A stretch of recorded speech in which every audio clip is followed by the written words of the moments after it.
Chers collègues, je vous invite à prendre place. Nous allons commencer cette traditionnelle séance du conseil municipal de fin septembre. Je vous souhaite à chacun d'entre vous la bienvenue. Bienvenue aux administrés qui nous font l'honneur aussi d'être présents. J'en profite puisque ces séances sont enregistrées pour rappeler que tous les conseils municipaux sont des moments publics ouverts à l'ensemble de la population et bien entendu les portes grandes ouvertes. Je vais procéder à l'appel. Marion Bergigna. Marie-Ange Babert a donné procuration à Marion Bergigna. Jacques Choulet. Présent. Marie-Claire Duprat. Présent. Jean-Marc Favier. Présent. Sophie Dupouille. Arnaud Fabre. Présent. Elisabeth Brett a donné procuration à Agnon Lassalle. Johan Labarère a donné procuration à Jacques Choulet. Aurélie Lévesque. Présent. Bruno Lamaison a donné procuration à Sophie Dupouille. Sylvie Sauvignon. Présent. Christophe Prial. Et alors ici, il est en retard, il va arriver. Nous avons Alain Lassalle. Présent. Laurent Langlade. Présent. Marie-Thérèse Barouillet. Présent. Christophe Bergès a donné procuration à Sylvie Sauvignon. Solange Coudens. Présent. Ludovic Ducam. Présent. Christiane Chagnelot. Oui. Présent. Marjorie Fautus. Présent. Olivier Martinez a donné procuration à Marjorie. Nadine Pinchoret. Présent. André Lafargue. Présent. Alain Arambat. Arrivé, devrait arriver. Très bien. Et Jean-Luc Cazenave. Présent. Y a-t-il des questions, des éléments de remarques par rapport au procès-verbal de la dernière séance? S'il n'y en a pas, je vous propose que nous passions au vote. Y a-t-il des oppositions, des abstentions? Je vous remercie. Premier point à l'ordre du jour. L'opération de l'abbatiale avance. Je vous rappelle qu'il y avait deux phases. L'une concernant le chœur.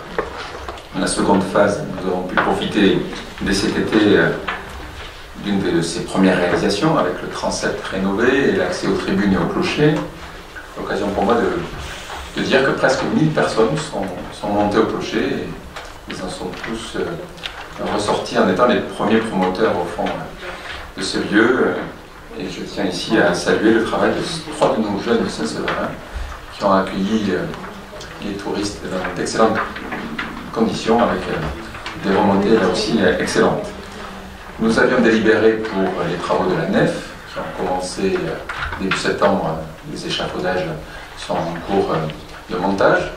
Nous souhaitons délibérer ce soir puisque le plan initial consistait à attaquer les bas-côtés une fois la nef finie et par cohérence de chantier, et à la fois pour au fond gagner un peu de temps, gagner peut-être également un peu d'argent. Il semble plus opportun de commencer les bas-côtés en même temps, parce qu'il faudrait gagner du travail sur notamment le montage et le démontage des échafaudages. Raison pour laquelle nous délibérons ce soir pour à la fois être autorisés par la direction régionale des affaires culturelles à lancer les travaux sur ces bas-côtés et à demander dès à présent les subventions de l'État à hauteur de 40%, de la région à hauteur de 15%, et du département à hauteur de 12,59%. Y a-t-il par rapport à ce point-là des remarques, des commentaires ou des questions? S'il n'y en a pas, je vous propose que nous passions au vote. Y a-t-il des oppositions, des abstentions? Je vous remercie. Convention de collaboration de recherche pour l'étude de l'hiver de l'instrumentum de la villa d'Iglesia d'Augreil. Je passe la parole à Jean-Marc. Alors c'est dans le cadre des objets de fouille de la villa d'Iglesia d'Augreil. Vous savez qu'il y a eu un inventaire de fait de l'ensemble des objets de fouille. Ensuite, cet été, il y a eu une numérisation de toutes les archives du docteur Dupedat. Et donc nous devons maintenant lancer 3 études. Une étude sur le verre et l'instrumentum, une étude sur la céramique et une étude sur le lithique. Donc c'est la première des études qui sera faite donc, en collaboration avec l'Université de Pau. Et c'est Sandrine Talvas qui fera cette étude qui se fera sur 2 mois. Voilà. 2 éléments à caractère financier en complément, merci Jean-Marc. Le montant de cette étude est de 7 156 € hors taxe. Il est financé à 100% par la direction des régionales des affaires culturelles, service de l'archéologie. Et bien entendu, tous ces éléments d'étude vont participer à approfondir la connaissance et donc à améliorer le contenu futur de la section gallo-romaine du musée d'art et d'histoire du Cap de Gascogne, à savoir le musée actuel des Jacobins. Y a-t-il des oppositions, des abstentions? Je vous remercie. 3e point, il est traditionnel de le voter à cette période de l'année, comme chaque année. Je vous propose de renouveler l'exonération de l'impôt sur les spectacles, les jeux et les divertissements pour notre commune. Qu'y a-t-il par rapport à ça? Des questions? Je vous propose que nous l'adoptions. Y a-t-il des oppositions? Des abstentions? Je vous remercie. Le 4e point à l'ordre du jour qui consistait à approuver la création par le CIMAL d'un lieu d'embarquement sur les berges de l'Adour est retiré. Nous l'adopterons d'une prochaine conseil municipal. Au regard des éléments, il y a des points notamment d'emplacement et des études complémentaires qui sont en cours. Donc ce point-là est retiré. Par contre, je vous propose que nous adoptions le 5e point, qui lui aussi nous est proposé par le CIMAL, qui nous demande de délibérer. Hier soir, à la communauté des communes, nous avons validé ce point-là, à savoir la validation de la convention pour la réalisation du seuil fait juste en amont du pont de Perret, qui permet aux kayakistes de descendre dans des bonnes conditions pour pouvoir à pied traverser le pont de l'Adour et reprendre le cheminement une fois le pont passé. L'idée est ainsi de permettre aux kayakistes de pouvoir à terme descendre à l'Adour quasiment de l'origine jusqu'à Bayonne. En tout cas pour ce qui nous concerne le CIMAL, vers Adax. Donc ce seuil est un obstacle naturel et donc la seule solution c'est là de descendre à pied. Et donc ils ont aménagé cette petite terrasse qui permet de le faire dans des meilleures conditions possibles. Cette délibération est sans conséquences financières pour la commune, c'est juste une manière pour nous d'autoriser la Comcom à transférer cette compétence au CIMAL et à adopter le plan de financement qui est dans ma délibération. Oui. Est-ce que dans ces discussions, il est question de refaire la glissière actuelle, qui est en mauvais état? Par le passé, il y avait une glissière par laquelle on descendait et on franchissait le seuil en bateau. Est-ce que ça a été évoqué? À ma connaissance, non. Ce serait intéressant de le mettre sur la table et de le faire réparer. Je le note. Écoutez, je poserai la question. Pour les kayakistes, c'est très intéressant. C'est pas la solution qui a été retenue. C'est pas l'histoire de faire 59 papiers, c'est le fait de passer directement, de descendre par l'ancienne glissière. Ce point-là n'est pas ce qui est concerné par cette opération. Je retiens votre proposition et à la prochaine réunion du CIMAL, je poserai la question. Y a-t-il des oppositions? Des abstentions? Je vous remercie de cette validation. 6e point à l'ordre du jour.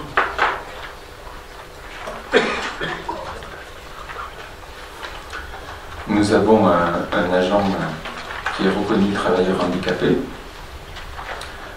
Il vous est proposé à travers de cette délibération d'approuver la convention d'adhésion au service d'insertion des handicapés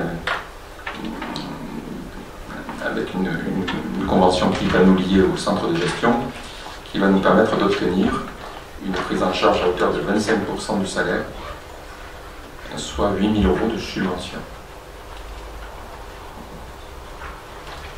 Donc ça vaut ces 8 000 € sur les exercices 2016-2018. Y a-t-il des oppositions, des abstentions? Je vous remercie. C'est à la fois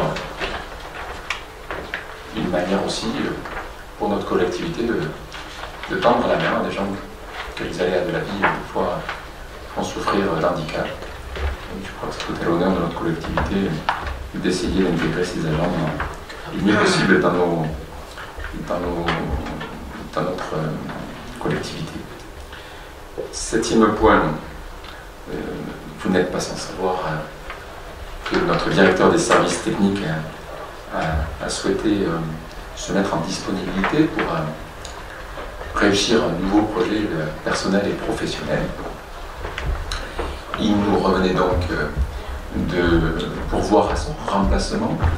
C'est la raison pour laquelle nous sommes contraints de créer un deuxième poste de catégorie A d'ingénieur territorial, puisque, pour essayer d'exprimer les choses d'une façon très simple, lorsqu'un agent se met en disponibilité, il occupe toujours officiellement le poste inscrit au tableau des effectifs. Et donc, pour pourvoir à son remplacement, il faut créer un deuxième poste. Donc, au final, budgétairement, nous n'avons qu'un seul salaire, bien entendu, mais sur un plan des ressources humaines, il nous faut délibérer pour approuver la création de ce deuxième emploi. Donc, c'est bien catégorie A, ingénieur, avec un parcours professionnel très intéressant, qui a une grosse expérience en eau et assainissement, qui nous a donc rejoint le 3 septembre. Y a-t-il des questions? Oui, André?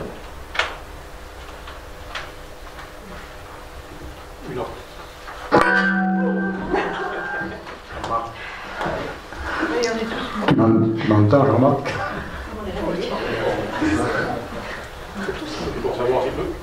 Ça marche, là? Je voulais savoir si tout le monde suivait, c'est bon. Donc, plus sérieusement, donc je me souviens, monsieur le maire, et je pourrais m'adresser aussi à vos adjoints qui, à l'époque, vous accompagnaient lorsque vous étiez membre du groupe d'opposition municipale, lors de la dernière mandature.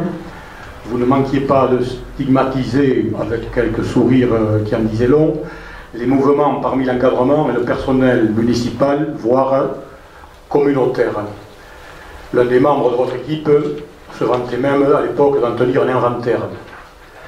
Je me plais à souligner et à constater qu'en la matière, votre bilan aujourd'hui est encore n'est vraiment pas brillant, et peut-être même encore moins brillant que lors de la précédente mandature, et vous n'êtes qu'à la fin de votre 4e mandat. Vous en êtes à votre 4e année. C'est gentil, ça. André, j'ai toujours su que tu savais présager l'avenir. Je te remercie de cet acte de confiance. J'ai toujours été visionnaire. Alors, toujours été, vous n'êtes qu'à votre 4e année de mandat, et je confirme par contre, là, c'est du passé, de quelques mois, vous n'êtes pas plus brillant que ceux qui étaient là lors de la dernière mandature. Vous en êtes, au bout de 4 ans, à votre 3e directeur général des services. Aujourd'hui, c'est le directeur des services techniques qui nous quitte. Je pourrais citer, si mes informations sont bonnes, aussi un responsable des espaces verts ou un autre des bâtiments recruté par vous, ou même encore citer quelques agents qui sont partis exercer leurs compétences sous notre cieux. Vos interventions à l'époque nous avaient convaincus que quand on est bien dans son métier, on quitte rarement son poste. J'ai envie de dire aujourd'hui, ce n'est pas qu'une vue d'esprit, qu'il existe comme un mal-être parmi le personnel municipal. C'est une observation que nous voulions faire. Merci.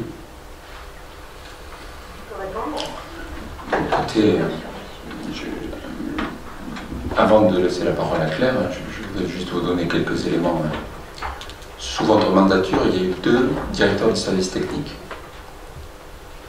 Pourquoi il y a eu un changement? C'est à votre demande.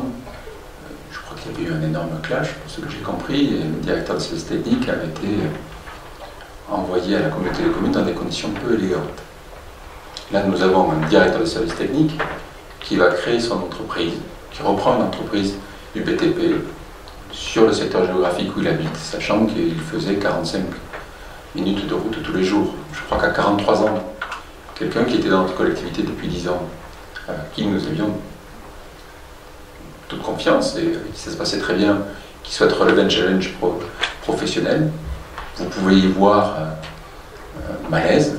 Je crois que c'est quelque chose de positif pour lui. Et à la limite, moi je me réjouis que nos agents nous quittent pour créer des entreprises, pour aller de l'avant. Donc sur le poste de DST, je ne vois pas où votre accusation tiendrait. Deuxième élément, sur DGS, vous me dites, monsieur le maire, c'est pas bien, vous avez 3 DGS, vous en avez aussi 3 dans la candidature précédente. Si on fait l'historique, il y en avait eu aussi, grosso modo, à peu près le même rythme sous le maire qui précédait. Donc, écoutez, moi je veux bien qu'on soyez dans la polémique. Il y a un élément qui souvent démontre une crispation sociale dans une entité, c'est le taux d'absentéisme. Et on n'a pas fini l'année, mais sur les 9 premiers mois de l'année, on a un taux d'absentéisme qui est inférieur à celui de l'année d'avant. Et j'ai plutôt l'impression qu'il s'améliore d'année en année. Écoutez, après, bien sûr qu'il y a des agents qui évoluent. Nous avons une DGS qui nous a quittés pour rejoindre l'agglomération de Nantes. Nous avons une responsable du patrimoine qui nous a quittés pour intégrer une fonction à l'ONU, qui est maintenant titulaire à la région Val-de-Loire. Moi, je me réjouis que nous soyons en tremplin. Nous avons un électricien qui, on a donné sa chance, c'est la première fois qu'il travaillait dans une collectivité territoriale, qui vient d'être recruté pour s'occuper, sur Mont-de-Marsan, de l'entretien de plusieurs établissements en lien avec l'hôpital. Bon, mais écoutez, ça fait partie de la vie. Je ne crois pas pour autant qu'il y ait une mauvaise ambiance. Au contraire, à chaque fois que ses collaborateurs nous ont quittés, il y a eu un pot très sympathique. Et je crois que les choses se font dans le respect et dans la confiance. Non, mais tu peux faire ça. Il n'y a rien de ça. Je veux dire, c'est Maintenant, partie de la vie professionnelle. Je sais très bien que lorsqu'on est dans l'opposition, il faut s'opposer. Alors, bah, écoutez, Claire, vous vouliez dire quelque chose?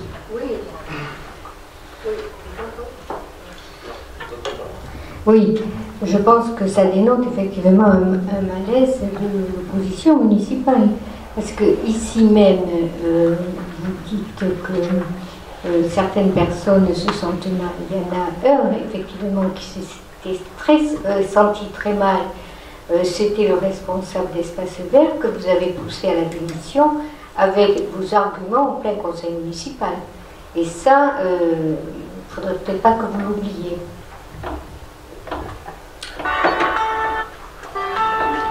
Je crois tout bêtement l'antiprofessionnel. Et tu viens de le dire, il exerçait son métier avec passion, il est parti faire son métier avec passion ailleurs. Enfin, je veux dire, il n'y a strictement rien de...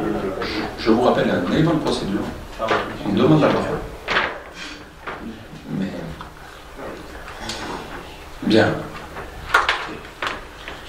Je vous propose que nous adoptions le recrutement de cette personne. La création des postes, excusez-moi. Merci Jean-Marc. Mais pour la question de procédure, y a-t-il des oppositions? Très bien. Des abstentions? Je vous remercie. Donc si je comprends bien, vous étiez contre le fait que nous continuions à avoir un DST. C'est une position constructive. Désignation des candidats au BEPC. Là aussi, une nouvelle politique que nous avons mis en place à partir de 2015, qui consiste à permettre à nos jeunes de la commune de se payer une partie du permis de conduire en travaillant au cinéma. C'est au travers des jeunes que nous allons retenir aujourd'hui, 1, 2, 3, 4, 5, 6, 7, 8. Nous avons franchi la barre des 60, puisqu'avec ces 8-là, c'est 61 jeunes de Saint-Sevé qui ont pu se payer une partie de leur permis en partenariat avec les 2 auto-écoles de Saint-Sevé. Et pour tous ces jeunes, c'est souvent la première expérience professionnelle. Et donc, je trouve que c'est un dispositif qui travaille très bien, qui marche très bien, je trouve. Y a-t-il des oppositions, des abstentions? Je vous remercie.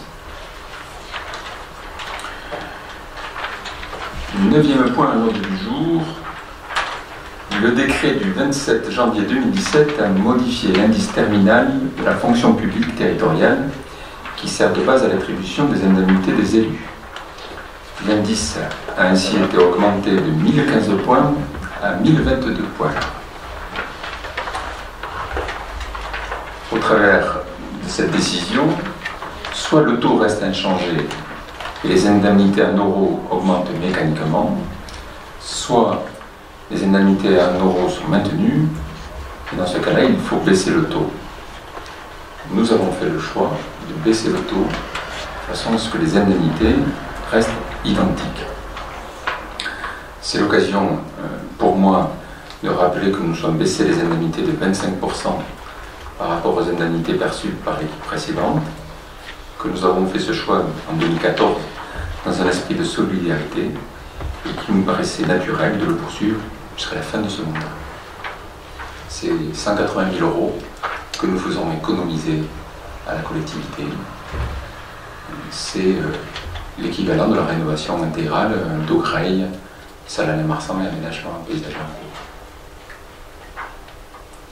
Y a-t-il par rapport à cette décision des oppositions, des abstentions? Je vous remercie. 10e point à l'ordre du jour. Monsieur le maire, je me permets, comme je suis concerné par cette délibération, de me retirer et du débat et du vote. Je vous rejoindrai quand vous aurez délibéré. Écoute André, on va se retrouver pour prendre un café. Puisque moi aussi, je vais quitter les lieux.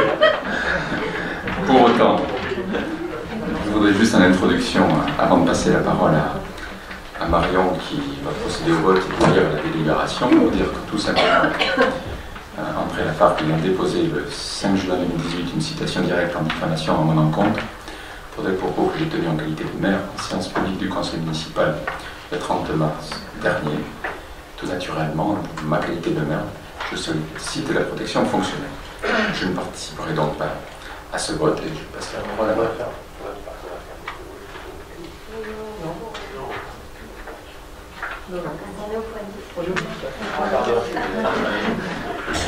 Et je passe donc la parole à Marion. Je vais donc prendre un café avec. Non, je ne suis pas branché.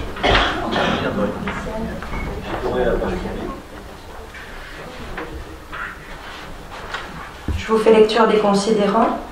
Considérant que la protection fonctionnelle des élus est un principe général consacré par la jurisprudence, considérant que le Conseil d'État a reconnu l'existence d'une obligation de protéger la fonction de maire ou d'élu, le suppléant ou ayant reçu une délégation, considérant que l'octroi de la protection fonctionnelle aux maires ou aux élus municipaux, le suppléant ou ayant reçu délégation est acté par délibération du Conseil municipal, considérant que lors de la séance du Conseil municipal du 2 mars 2018, M. André Lafargue a indiqué que son analyse le conduit à affirmer que M. le maire trompe et manipule depuis 3 ans le Conseil municipal et le monde associatif et dit renoncer, dénoncer un mensonge institutionnel, que lors de la séance suivante du Conseil municipal en date du 30 mars 2018, M. le maire a répondu à l'ensemble des éléments soulevés par M. André Lafargue, considérant que M. André Lafargue estime qu'il a fait l'objet de diffamation par les propos tenus par M. le maire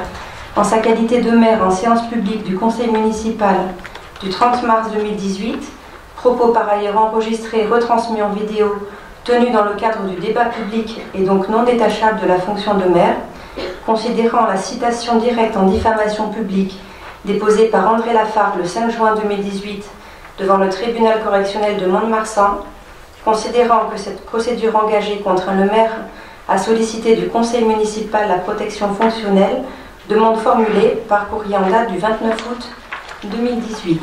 Je vous propose de passer au vote. Qui est contre? Non, attendez. J'ai un petit mot à dire. Si vous souhaitez. C'est mon opinion personnelle. Comment dire, je trouve indigne que les impôts des contribuables servent à indemniser un élu pour ce genre de conflit. Qu'un élu ait une couverture par rapport à des accidents qui puissent arriver sur la commune, par rapport à des bâtiments, des accidents scolaires, etc., je le conçois, je le comprends. Mais faire payer au Saint-Séverin ce genre de choses, de conflits, c'est un conflit personnel. Bon, je suis indigné.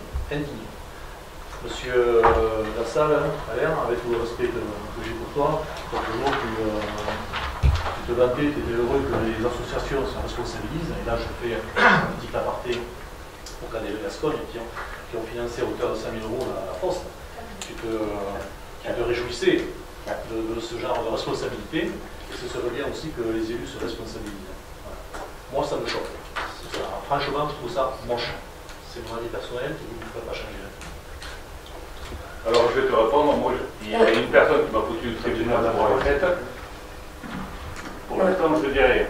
On est dans le domaine. Mais je peux te dire que ça me coûte boule au ventre. Pour moi, on est dans le domaine. Non. Mais je sais pas où c'est que je vais aller. Mais, Je vous rappelle que c'est une protection qui existe. Non, mais que la protection soit pour ce que j'ai cité auparavant. J'entends votre point de vue. J'entends bien. Et le reste, ça devrait être Marion, Claire, je donne la parole à Claire Duprat. c'est un peu de considération, au moins du conseil municipal. moi, je vais intervenir parce que Oui, mais non. j'ai moi-même été attaquée et j'ai payé ma défense. Et j'ai payé ma défense non pas parce que c'est moi qui avais écrit des choses à titre privé. C'eût été un conseil municipal où la parole est publique, à ce moment-là, j'aurais demandé la protection. Mais comme je l'ai fait à titre privé, je ne l'ai pas fait. Et je trouve tout à fait normal que ce soit le maire qui l'ait fait, qui ait demandé cette protection aujourd'hui, puisque ça a été fait dans la... Mais oui, mais c'est votre position, mais moi aussi, je vous le dis, je vous donne ma position, c'est tout à fait normal que le maire qui est attaqué, alors que c'est un espace... l'espace du conseil municipal où la parole est publique. Et, non, c'est un truc, ça peut être la porte ouverte à... Bah, écoutez, il n'était pas obligé aussi de l'attaquer. Hein. Ouais. Bon, moi je me suis défendue et M. Martinez qui m'avait attaqué a battu un plat de couture. Hein. Si dans le mémoire on ne fait pas défaut, je crois que André a attaqué sur sa fonction, on va dire. Et à l'inverse, c'est pas attaqué sur... C'est un point de vue personnel qu'on entend. Je donne la parole à Alain Lassalle, puis à Nadine qui l'a demandé. Et après, je vous propose qu'on passe au vote. Ce que je voulais dire par rapport à la protection fonctionnelle du maire de Saint-Sevé ou du maire en général. La protection fonctionnelle du maire de Saint-Sevé, mais ça peut être du maire en général. Je notais dans le journal de Sud-Ouest de samedi dernier un article que j'ai retenu, je ne pensais pas que je pourrais le montrer, je l'ai trouvé très intéressant. Il s'agissait de la défense des maires, où on parle des questions des maires qui jettent les ponts. J'étais très intéressé par cet article, sans faire le lien nécessairement avec ce qui se passe à Saint-Sevé, mais ce que je vois à la lecture de cet article, pour les communes de petite importance, il semblerait que les maires soient souvent mis en cause fréquemment et quelquefois excessivement, que ça en arrive à un point où ça le décourage. C'est en cela que ce qui est prévu là aujourd'hui à Saint-Sevé, donc cette protection fonctionnelle du maire dans le cadre de ses fonctions, il n'est pas bien entendu question de le défendre dans le domaine privé, dans le cadre, en fait c'est la fonction du maire qui doit être protégée pour faire en sorte que ce qui se passe au niveau des petites communes, des communes d'une taille un petit peu plus importante comme peut être Saint-Sevé, le maire soit, je ne dirais pas à l'abri, mais enfin protégé dans sa fonction, uniquement dans sa fonction. Et bon, je trouve que l'article de Sud-Ouest est assez intéressant et révélateur de la difficulté qu'il y a à assumer une fonction, jouer ce rôle d'arbitre, jouer ce rôle de médiateur qui peut être celui de maire, et que cette fonction mérite une certaine sécurisation. Bien sûr, pas les abus. Nadine, puis après on passe au vote. Donc je vais juste préciser qu'en fait, nous restons quand même solidaires de l'entente, nous restons là pour débattre. C'est une précision. Oui, je disais simplement que nous restons là pour débattre, mais nous restons avant tout solidaires d'André Lafargue. Donc j'ai une question parce que cette prise en charge, on voudrait savoir quel est le budget à peu près de l'enveloppe des honoraires de l'avocat. Parce que c'est quand même important que les Saint-Séverins le sachent. Et quand on va voir un avocat, on paye tout le temps une avance. Donc ne me dites pas que vous ne savez pas. Il y a forcément un chiffre qui est avancé. et qui sera peut-être vu à la hausse ou à la baisse, mais il y a toujours un chiffre avancé. Alors, vous savez très bien que l'avocat, il facture en fonction du temps qui passe. Si le dossier est un dossier compliqué, il passe beaucoup de temps, il facture au prorata du temps qui a passé. Si le dossier est simple, comme celui-là semble être le cas, je pense que ça ne devrait pas être trop cher. Oui, donc combien? Moi, je ne suis pas avocat. Il y a une provision qui a été demandée. Attendez, non, pour l'instant, il n'y a pas de provision qui ait été demandée, puisque voilà, tant que c'est pas fait... pas de provision, pas de facture, pas de provision, pas de facture. Sur demande écrite, on vous donnera les éléments si vous les demandez. Non, mais c'est dommage de falloir en arriver à une demande écrite, parce que franchement, alors si je fais une demande, vous allez me donner un chiffre, et là ce soir, c'est une demande orale, vous ne donnez pas de chiffre. Je vous dis qu'il n'y a ni provision ni facture, donc si vous le demandez, on vous donnera les éléments. Jacques. En tant qu'adjoint aux finances, je peux vous assurer, vraiment de toute bonne foi, que je n'ai pas signé, pas vu de bonne commande et pas vu passer une quelconque somme pour cette occasion-là. Je vous le promets, je vous l'assure, vous pouvez me croire. Donc, je veux bien vous croire sur parole, mais je me permettrai de le redemander dans ce cas. Oui, bien sûr. Voilà, merci. Oui, Jean-Marc. Je voudrais juste dire une chose. On a parlé d'indemniser un élu. Ce n'est pas une indemnité d'élu, bien entendu. C'est des frais d'avocat qui sont pris en charge. Et puis la deuxième chose que je voudrais dire, c'est bien relire le considérant pour que les gens puissent juger d'eux-mêmes. Monsieur Lafargue a dit en conseil municipal le 2 mars 2018 que son analyse le conduit à affirmer que Monsieur le maire trompe et manipule depuis 3 ans le conseil municipal et le monde associatif. J'ai bien dit que Monsieur le maire trompe et manipule depuis 3 ans le conseil municipal et le monde associatif. Donc je laisse tout le monde juge. Pour ma part, je voterai cette délibération. Donc juste un mot, Nadine. Oui, juste, c'est très rapide. Je constate simplement que dans les considérants, les propos de Monsieur le maire ne sont pas repris. Voilà. C'est tout. Et en fait, c'est M. Lafargue qui... c'est le demandeur. C'est M. Lafargue qui porte plainte à l'instant. Bien sûr. C'est pour ça que ces propos sont repris. Alors après, si je peux me permettre, Jean-Luc, pour s'indigner, peut-être on attendra le résultat, on laissera la justice. Si, ça fait, non, c'est leur histoire. Ça, c'est leur histoire. Je demande pardon, Jean-Luc, j'ai marqué quand même que la citation directe en diffamation publique déposée par André Lafargue. C'est quand même bien dit que c'est André Lafargue. Oui, non, mais il n'y a pas le contenu de ce qu'a dit M. Cousin. Tu dis ça, c'est pas marqué que c'est... Et tout à fait, et on n'est pas là pour défendre l'un ou l'autre. On passe au vote, s'il vous plaît. Oui. Donc, qui est contre? Qui s'abstient? Je vous remercie. Qui est pour? Je vous remercie.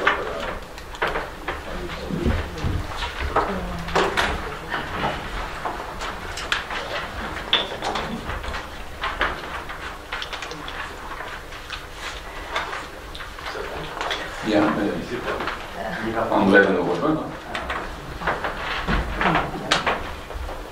Je vois très précautionné des deniers publics, je vous en remercie. Lorsqu'on s'applique 180 000 € de baisse d'indemnité sur la mandature, il n'y a pas une remarque de votre part et vous vous abstenez. Et lorsqu'il y a une facture à prendre en compte, vous êtes très précautionné. Je vois qu'il y a 2 poids 2 mesures qui vous honorent. Je passe au point suivant. Nous avons un projet de ferme photovoltaïque sur la commune de Saint-Sevé.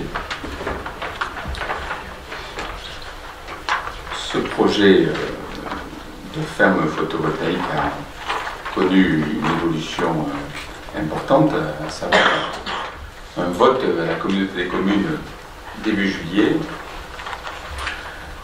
pour retenir une entreprise auprès de laquelle il serait proposer une promesse de bail permettant de lancer les études et d'avancer. Et je tiens à rappeler que lors de ce vote de la communauté de communes, il y a eu 67 délégués communautaires qui ont voté pour Il y a eu une abstention et un vote contre. Et donc, pour faire suite à cette action de la communauté de communes, il vous est proposé au fond de prendre une délibération équivalente. L'occasion pour moi de rappeler qu'un tel projet ne peut être porté que par un opérateur spécialisé, que la commune est propriétaire de parcelles sur le lieu-dit Saoubière et que les terrains en question sont classés en zone USR au PLU, zone pour les constructions et installations affectées à la production d'énergie renouvelable. Que ce périmètre à Saoubière appartienne à 3 propriétaires distincts, M. Darbeau, la commune de Saint-Sevé et la communauté des communes Chalosse-Tursan, qui dispose de la surface la plus importante. Le 28 juin, donc, a été donné un avis favorable de principe pour contracter un bail emphytéotique d'une durée de 40 ans, permettant à la société Everest Univergie Solar d'exploiter cette installation. Pour la réussite de ce projet, la communauté des communes et le propriétaire privé doivent partager le choix de l'opérateur afin de garantir la faisabilité du projet. C'est pourquoi je vous propose que la commune se range au choix défini par la communauté des communes le 26 juin dernier par délibération en sa qualité de propriétaire prédominant de la zone concernée. La société EDF-EN, qui avait été conviée à présenter un projet, a signifié qu'elle ne pouvait envisager de commencer le projet qu'à compter de 2020, ce qui a conduit la communauté des communes à contacter l'entreprise Everest Univergie Solar, qui après étude pourrait proposer dans un délai de 2 ans et demi une mise en service de l'installation. Il nous convient donc d'annuler la délibération du conseil municipal du 2 mars 2018 et de délibérer aujourd'hui pour que vous m'autorisiez à signer une promesse de bail avec l'entreprise Everest Univergie Solar. Les étapes sont les suivantes. Une fois que les 3 propriétaires auront signé cette promesse de bail, l'entreprise en question va lancer une enquête environnementale pour savoir sur plusieurs saisons s'il y a présence ou non d'espèces et d'éléments qui pourraient remettre en cause la faisabilité de ce projet. En parallèle, il y aura une étude bien sûr technique, des raccordements, ainsi de suite. Au terme de ces éléments, l'entreprise décidera, si tout lui paraît faisable, de lancer une enquête publique. Et c'est à cette occasion qu'interviendront le débat public avec l'ensemble des usagers et que nous pourrons intégrer tous les éléments de mixité des usages, comme ça a été déjà évoqué, puisque cette prairie pourrait continuer à accueillir des caprins, et qu'au terme de cette enquête publique, l'entreprise pourra déposer un dossier à la CRE, c'est une commission nationale d'attribution, tous les 6 mois, qui se réunit, qui valide des achats d'électricité pour permettre la réalisation de centrales photovoltaïques. Nous avons eu la semaine dernière à la communauté des communes la première réunion du plan climat air énergie territorial, PCAET, qui est un document que la communauté des communes doit établir pour lister l'ensemble des projets de développement d'énergie renouvelable. Et je crois qu'il tout simplement, il nous faut à notre humble taille de petite commune essayer d'œuvrer à la production propre d'énergie et ainsi permettre de sortir progressivement des énergies fossiles qui participent au réchauffement climatique et au dérèglement de notre climat. On est bien placé à Saint-Sevé pour en mesurer les conséquences avec les intempéries que nous avons eues au printemps. Y a-t-il par rapport à cette délibération, qui n'est que, je dirais, le point de départ de la démarche, des questions ou des interventions? Oui, André?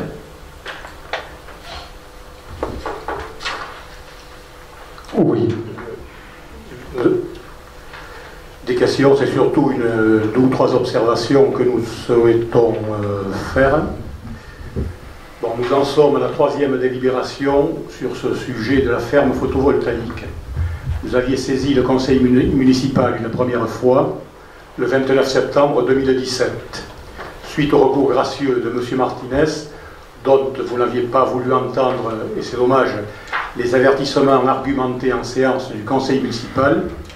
Vous avez accepté de retirer cette délibération. J'ai quelque part par là votre courrier en date du 28 novembre 2017. Vous avez donc saisi une deuxième fois le conseil municipal le 2 mars 2018. Une nouvelle fois, M. Martinez, en séance du conseil municipal, a tenté d'attirer votre attention et celle du conseil municipal sur diverses fragilités de cette délibération. Vous n'avez pas entendu et vous avez fait adopter cette délibération par votre majorité. Ce soir, suite au recours de M. Martinez auprès du tribunal administratif, vous nous proposez d'annuler cette délibération du 2 mars dernier et vous nous proposez une troisième délibération sur le sujet. Et je crains que l'on se dirige vers une quatrième délibération dans les prochains mois, et j'en viens donc à notre deuxième série d'observations. Le quatrième considérant de votre projet de délibération laisse entendre que, je cite, la communauté de communes a choisi de conclure un bail amphithéotique avec la société Everest Énergie Solar, si je ne m'abuse.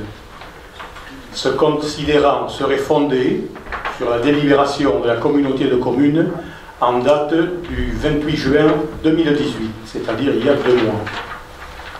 Nous avons une lecture beaucoup moins optimiste que vous de la délibération de la communauté de communes qui parle seulement, et je cite à nouveau, d'avis favorable sur le principe de contracter un bail amphithéotique, mais n'autorise pas le président à signer la promesse de bail à laquelle semble tenir la société Everest Énergie Solar. Interpellés par cette nuance, nous avons demandé au président de la communauté de communes de nous préciser et de nous éclairer sur la teneur de la délibération du 28 juin. Monsieur le président de la communauté de communes, on s'est exécuté sur le champ. Il a adressé d'ailleurs une réponse écrite à M. Martinez que je me propose de vous lire, un courrier qui n'est pas très long, je vous rassure, donc daté du 25 septembre 2018. Monsieur Olivier Martinez, donc objet, projet de ferme photovoltaïque sur la commune de Saint-Sauveur-de-Lys-Saubière. Suite à notre conversation téléphonique relative au projet de ferme photovoltaïque sur la commune de Saint-Sevé, je vous confirme que la communauté de communes Chalosse-Tursan a été, la communauté de communes, je répète, a été démarchée par la société Everest Univergie ou Énergie Solar pour développer un projet de ferme photovoltaïque au lieu dit Saubière. Pour permettre à cette société d'engager des études de faisabilité, le Conseil communautaire a, par délibération du 28 juin dernier, émis un avis favorable sur le principe de contracter un bail amphithéotique d'une durée de 40 ans permettant à la société d'exploiter cette installation. Toutefois, cette délibération de principe ne m'autorise pas à signer le projet de bail en l'état. Par ailleurs, et suite à l'abandon du projet de salle de basket, je vous rappelle que la communauté de communes a intenté une action devant le tribunal de grande instance pour que la commune de Saint-Sevé récupère les terrains, aujourd'hui objet du projet de parc photovoltaïque. Dès lors, et en accord avec la société Everest Univergie Solar, tant que la situation sur la propriété de ces terrains n'est pas jugée en première instance, et je vois entre parenthèses plaidoirie fixée au 26 septembre 2018, aucune démarche de la communauté de communes Chalosse-Tursan ne sera entreprise sur le projet considéré de bail.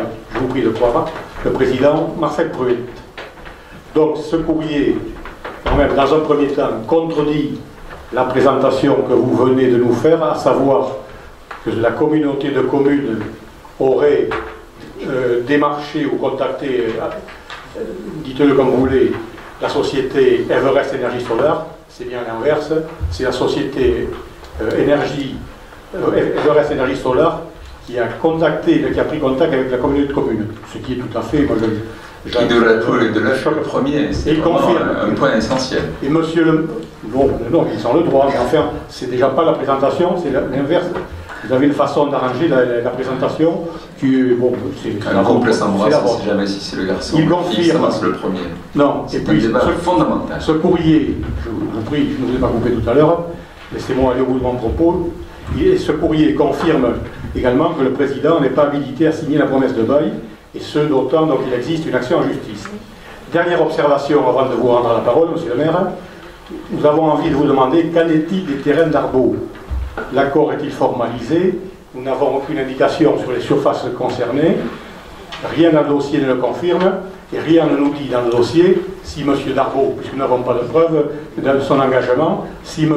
Darbaud ne donne pas suite favorable, que devient, parce qu'en gros, je ne sais pas si vous le savez, que devient le projet de la société Énergie Solar. Voilà. Donc, pour toutes ces raisons, ces incertitudes, nous vous invitons à entendre l'opposition. Je crois qu'on a montré tout à l'heure, et on va en reparler tout à l'heure, on va en reparler sûrement encore dans la soirée. Quand l'opposition vous envoie quelques signaux, entendez-les. Nous vous invitons à retirer ce soir la délibération de l'ordre du jour. Cela vous évitera peut-être de la présenter une 4e fois. À défaut, nous voterons contre, vous en ayez douté. Bien. Ben, écoutez, ça me fait plaisir. Je craignais que vous ayez des projets pour Saint-Sevé.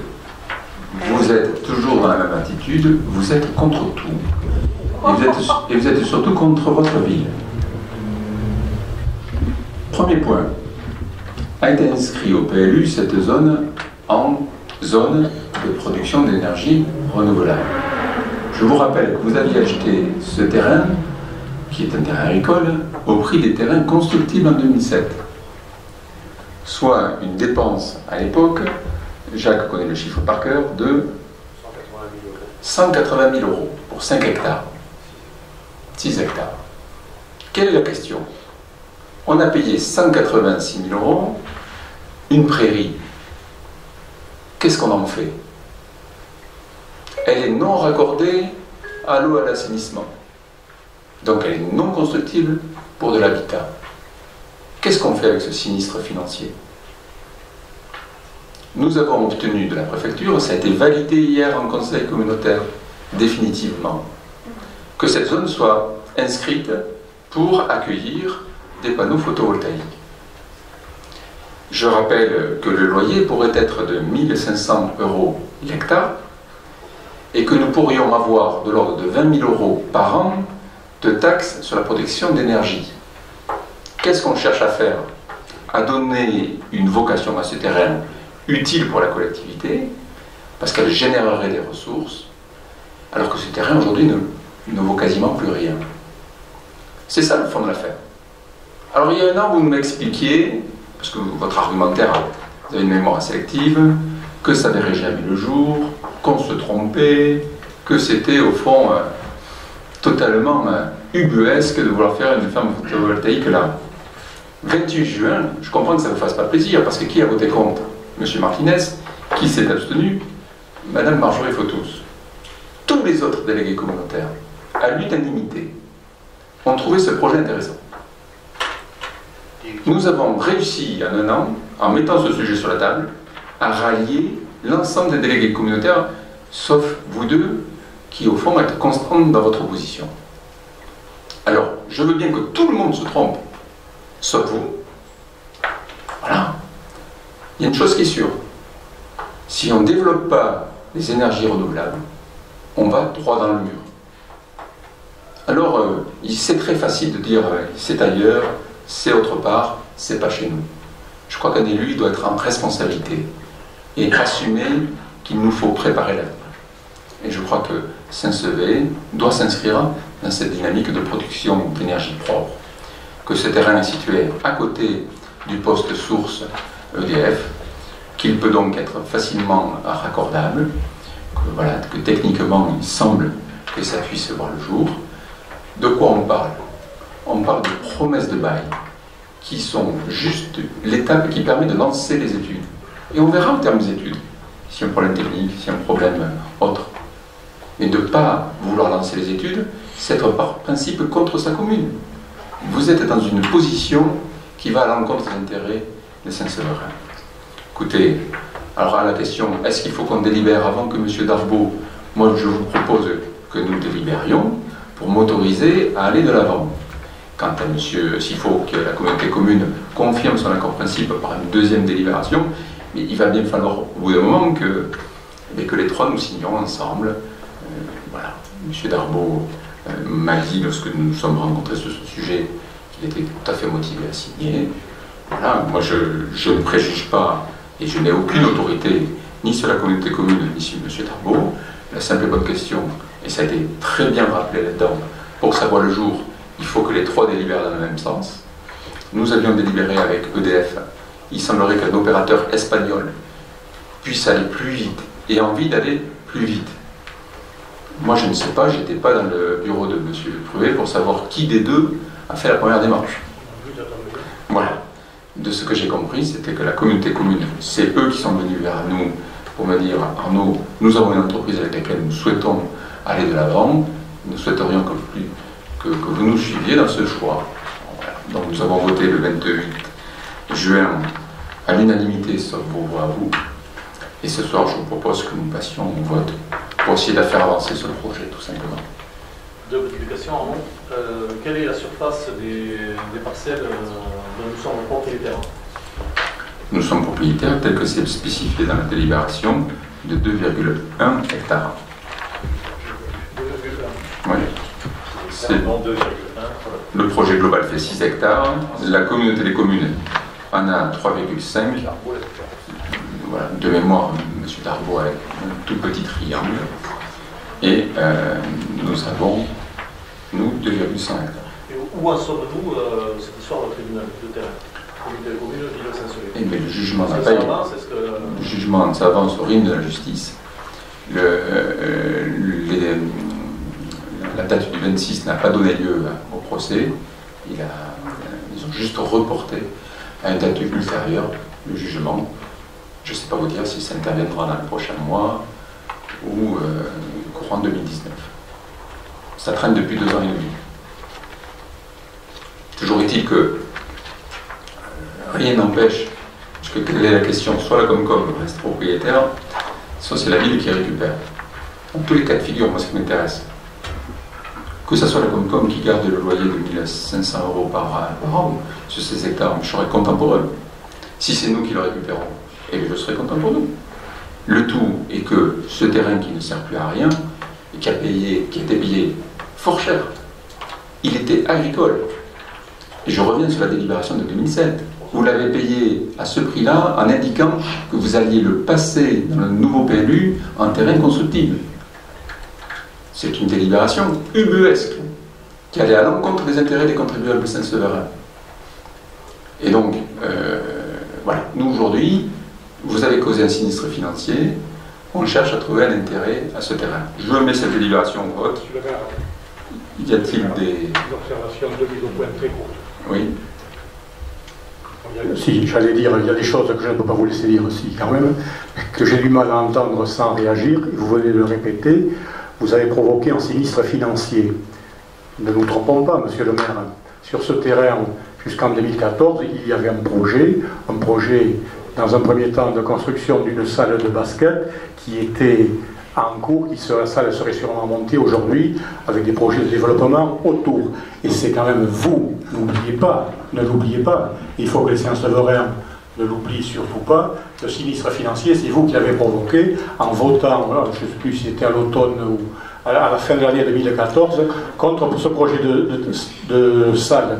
Donc aujourd'hui, il y a un terrain en friche, effectivement. Et deuxième point, parce que là, c'est plus le débat donc, de la salle, parce que le problème est acté, quand vous dites vous êtes contre tout, vous êtes contre Saint-Sevé, contre tous les projets. Je dis encore, non, nous ne sommes pas contre tout. Nous, on souhaite, après tout, si le dossier, puisque c'est votre choix, vous avez une majorité, mais vous souhaitez votre choix de photovoltaïque ou pas? Si vous allez au bout de votre projet, et ce que l'on veut que ça soit, là, pour se faire un photovoltaïque, on a parlé au mois de juillet du camping, montez-nous des dossiers, construisez des dossiers, ne faites pas de l'amateurisme à chaque conseil municipal pour faire des effets d'annonce. Il y a un bulletin municipal, l'an dernier vous aviez sorti une double page sur la ferme photovoltaïque, vous avez peut-être hâte d'en mettre une double dans le bulletin d'octobre, c'est votre droit, mais ne dites pas, ou si vous le dites, vous ne convaincrez personne que nous sommes contre tout. Faites de la gestion au cordeau, comme vous dites, et après, on vous suivra peut-être. Je te mets au défi de trouver un bulletin municipal où il y a une double page sur le photovoltaïque. C'est un mensonge de plus. C'est un mensonge de plus. Il n'y a pas eu de double page sur le photovoltaïque. Donc voilà, ça c'est vérifiable. J'invite tous les gens qui regardent cette vidéo à mesurer la véracité de ce que tu affirmes sur ce point très précis. Ils peuvent tous les regarder, ils vérifieront que mon pauvre André, tu dis encore quelque chose de faux. Je reviens sur la salle et le sinistre. Si vous aviez construit une salle sur un vrai terrain constructible, raccordé à l'assainissement, nous aurions très bien pu, derrière, en faire quelque chose de constructif, y faire des logements. Je rappelle que ce lieu n'était pas raccordé à l'eau, pas raccordé à l'assainissement, et c'est d'ailleurs un des grands points de faiblesse du projet. La décision d'arrêt de la salle sur l'écoquartier. Ah oui, oui. Encore un mensonge de plus pour essayer de créer le doute. Eh bien écoute, c'est un bel aveu. Je voudrais finir. Le projet de salle, c'est pas nous qui l'avons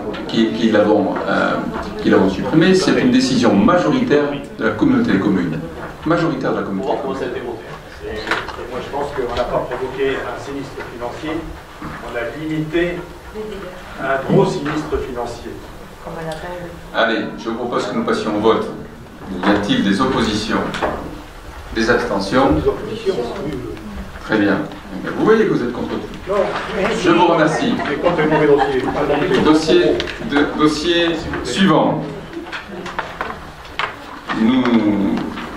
Vous cherchez des projets que nous arrivons à mener à terme. Les Halles. On l'avait proposé en 2008. Nous l'avons reproposé en 2014. Et nous avons aujourd'hui inauguré un lieu où il y a beaucoup de monde, où les commerçants sont contents. Nous avons une polyvalence qui fonctionne. Et je crois que c'est un projet qui se passe très bien. Sur ce projet-là, nous avons réussi à obtenir de la communauté commune que l'ensemble de la voirie, qui a été modifiée dans son emprise, pour libérer cette place centrale, soit pris en charge par la communauté commune au titre de sa compétence voirie. Et donc, la communauté commune a validé le paiement de 36 765 € sur cette opération lors de son conseil communautaire du 28 juin. Je vous propose que vous m'autorisiez à signer la convention qui nous permettra d'obtenir ce versement. Y a-t-il des questions? Oui, une observation. Je ne discute pas sur le projet lui-même des Halles, sauf que nous aurions peut-être aimé être un peu plus associés. Mais bon, bref, les Halles sont terminées, on ne va pas revenir dessus. Et par contre, je parlais, à l'instant, nous avions parlé de l'amateurisme administratif. C'est quand même un peu fort de café. Les Halles sont ouvertes ou inaugurées, appelées comme vous voulez, depuis début juillet, effectivement. Il a fallu attendre et encore compter sur la bienveillance de la communauté de communes pour vous rendre compte qu'il fallait conventionner avec la communauté de communes. Et dans leur large mensualité, avec une majorité de 2 voix, ils vous ont rattrapé un peu par le col de la chemise. Tant mieux pour s'en sauver. Mais enfin, ne nous dites pas que vous êtes, encore une fois, que le montage des dossiers, que vous êtes les spécialistes de la gestion au cordeau. Deuxième fois, 2 délibérations, où je vous démontre que c'est une approche très légère de l'administration. André, quand tu étais adjoint aux finances, tu étais très bon, puisque tu as obtenu 11% de sur 11%. Non, mais Et sur le projet des Halles, oui, je voulais le dire, vous, pour des raisons politiciennes, manifestement, la commune de Saint-Sevé, il faut le savoir, mesdames et messieurs, la commune de Saint-Sevé s'est assise sur une subvention du conseil départemental, que l'on ne vous raconte pas, que le conseil départemental a refusé, elle n'a jamais été demandée. Non, André, un débat doit être basé sur la vérité. Il n'y a pas de régime d'intervention du conseil départemental en matière économique, puisque c'est plus sa compétence. Alors moi je veux bien que tu nous dises, on n'a pas eu d'aide des États-Unis ou de la Suisse sur les Halles, je vous dis que nous on l'aurait eu, c'est aussi vrai que l'affirmation que tu viens de faire. Quant au département, s'il a envie de nous aider, qui nous verse l'aide que nous avons demandée dans le cadre de son régime d'intervention sur le sport, et que nous attendons toujours, au titre de 2017 qui a été refusé, et au titre de 2018 qu'on attend toujours. qu'il intervienne favorablement sur l'aide au musée. Nous venons d'apprendre que l'exposition sur l'inventaire du patrimoine, qui a fait l'objet d'une aide du conseil régional, devait faire l'objet d'une aide du conseil départemental. Je me souviens très bien de M. Martinez se vantant du soutien du département lors du vernissage de l'exposition. J'ai un courrier de cette semaine de M. Fortinon nous disant que nous n'aurons pas le versement des 912 € qui nous étaient alloués sur ce financement-là. Alors si tu veux venir sur la polémique sur les subventions du conseil départemental, il serait temps que le conseiller départemental absent ce soir se mette au travail pour sa commune. Je reviendrai par contre sur le montage des dossiers. Lorsque tu étais maire adjoint, tu étais en capacité d'obtenir 11% de subventions publiques sur les investissements. Depuis le début de la mandature, nous en sommes à 34%. Nous montons une vingtaine de dossiers tous les ans, et ça c'est le fruit du travail et de beaucoup de compétences. Je vous propose que nous passions au vote de cette subvention que la Comcom nous attribue. Y a-t-il des oppositions? Alors maintenant, l'opposition s'oppose à ce que la Comcom nous verse de l'argent, tout va bien. Et après, ce n'est pas une opposition systématique. Les bras m'en tombent. La Comcom nous donne de l'argent, ils sont contre. Mais vous allez bien. Excusez-moi. Vous votez pour à la Comcom, vous votez contre à la ville. Alors attendez, je peux vous laisser quelques minutes pour réfléchir entre vous. Est-ce que vous confirmez que vous êtes contre? Oui, nous sommes contre. Non, c'est pas possible. Est-ce que les délégués de séance levée étaient pour un comité? Oui. N'oubliez pas, vous avez eu 2 voix de majorité.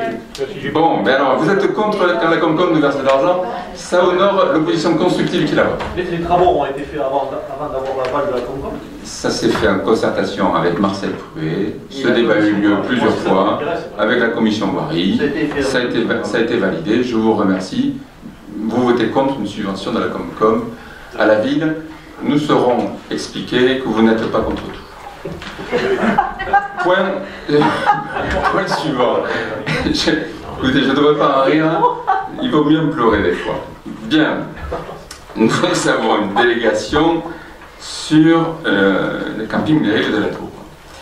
La délégation de service public mise en œuvre en 2017 pour gérer le camping des Rives de la Tour arrive à échéance au 31 décembre 2018.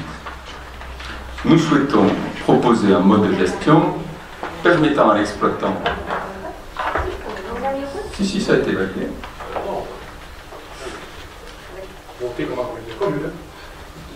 Alors je reviens. La délégation de service public mise en œuvre en 2007 pour gérer le camping des Rives de la Dour arrive à échéance au 31 décembre 2018.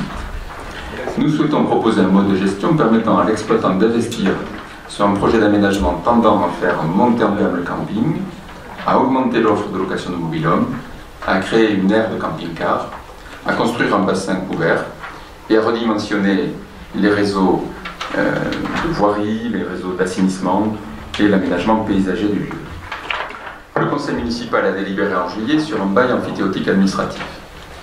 Les services de la préfecture, dans le cadre de la validation des actes, ne remettent pas en cause le projet sur le fond, mais je cite le courrier qu'ils nous ont adressé, j'ouvre les guillemets, souhaite attirer notre attention sur le risque de requalification de ce contrat en marché de travaux ou concession de travaux au sens communautaire, et que dans le cas présent, le recours à une procédure de délégation de service public semble plus approprié.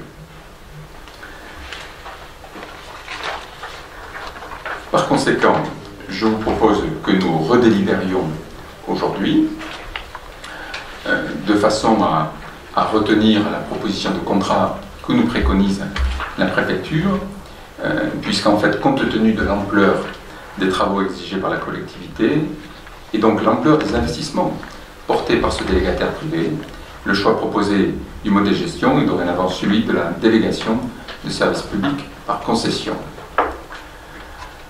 En accord avec l'article 6 du décret du 1er février 2016, la durée proposée de la concession est de 25 ans. Cette durée est celle prévue pour l'amortissement des installations d'assainissement que le concessionnaire devra mettre en œuvre dès la première année de délégation. Y a-t-il des questions ou des remarques sur ce point-là? Oui, monsieur le maire. vous le rappelez, donc vous avez fait l'historique, donc c'est un dossier déjà vu au mois de juillet, donc c'est bien ça, oui, lors du conseil du mois de juillet. Je crois que ce jour-là, bon, c'était M. Martinez qui était le rapporteur pour le groupe, nous avions dit notre large opposition à ce projet que nous jugions sur le plan économique démesuré, voire utopique. Nous avions dit aussi notre désaccord sur le périmètre, l'emprise de ce bail amphithéotique englobant le bâtiment des Coquelets, je dirais la voirie jusqu'au ras des limites du terrain de sport, la salle dite André Krabos, et j'en passe. Donc, et au-delà de cela, M. Martinez avait relevé, je crois 8 ou 9, je n'ai plus le décompte exact ici, anomalie, je dirais, administrative. Là encore, il avait tiré largement la sonnette d'alarme sur le montage de ce dossier. Il a donc saisi, si je ne m'abuse, je crois je ne sais pas s'il a même saisi le préfet, c'est monsieur le préfet qui, au-delà des 8 anomalies relevées par monsieur Martinez, en a relevé, lui, une 9e. Donc c'est dire si le dossier était bien monté. Dans sa grande diplomatie, parce qu'un préfet quand même a quelques diplomaties, il a retenu la sienne dans le courrier qu'il vous a adressé. Et enfin, une fois encore, monsieur le préfet a retoqué, votre délibération, et vous avez eu beau dans la presse faire une déclaration. Vous ressemblez le préfet, vous. J'ai lu la lettre, et vous avez voulu, vous aussi, vous avez voulu le faire parler dans la presse, mais le journaliste a eu la bonne idée aussi d'appeler le sous-préfet, qui vous a contredit sur le champ, sur les propos que vous aviez tenus vous-même aux journalistes. Donc on ne va pas rentrer dans le détail. Toujours est-il, votre délibération du mois de juillet, encore une fois, dérapage, erreur administrative, une nouvelle fois, vous êtes dans la précipitation, dans l'approximation. Sur le fond, vous nous présentez ce soir un dossier, vous changez la proposition de mode de gestion. Vous revenez à la délégation de services publics, pour ce qui était le statut de la gestion du camping jusqu'à aujourd'hui. Vous passez une longueur de 25 ans. Et par contre, vous ne changez absolument rien au périmètre, à l'emprise de cette DSP par rapport au projet de juillet. Donc nous continuerons de penser, de considérer pour notre part que votre projet est un projet, votre projet économique est pharaonique. Nous n'y croyons pas. Donc nous voterons, ce n'est pas sur le contre la délégation du service public, mais c'est sur le périmètre de cette délégation, nous voterons contre. Et je profite au passage, parce qu'au cas où on ne prendrait pas la parole, je m'attends à tout dans cette salle du conseil municipal. J'ai vu qu'il y avait une commission ad hoc qui était prévue, et si j'ai bien lu, je suis un peu le cancre de la classe ici, si j'ai bien lu, l'opposition n'a pas sa place dans cette commission ad hoc pour choisir les représentants du conseil municipal qui vont choisir les 5 dossiers qui vont aller jusqu'à l'appel d'offres. Pardonnez-moi, vu mon grand âge, je lis mal des fois. C'est pas grave, vous n'y croyez pas. Vous pensez que personne ne va répondre, que ce camping n'intéresse personne, que notre ville n'intéresse aucun investisseur. Vous nous avez dit à maintes reprises que vous ne croyez pas au développement touristique. Vous n'avez aucun projet pour cette ville. Ça fait 4 ans que nous siégeons. J'attends encore une proposition concrète, quelque chose de positif. Mais moi je crois que le rôle des élus, c'est d'avoir une vision pour leur territoire, une envie pour ses habitants, et la volonté de concrétiser des actions. Vous n'êtes que dans les chicayas. Écoutez, ne me donnez pas une leçon d'opposition, j'ai été pendant 6 ans. Parlez-moi de vos projets. Mais à la limite, André, si vous considérez que notre opposition n'était pas la bonne, vous n'êtes pas obligé de la copier. Voilà. À la limite, écoutez, voilà. Vous seriez donc trompé pendant 6 ans. C'est pas la peine de... Moi, vous savez, chaque jour.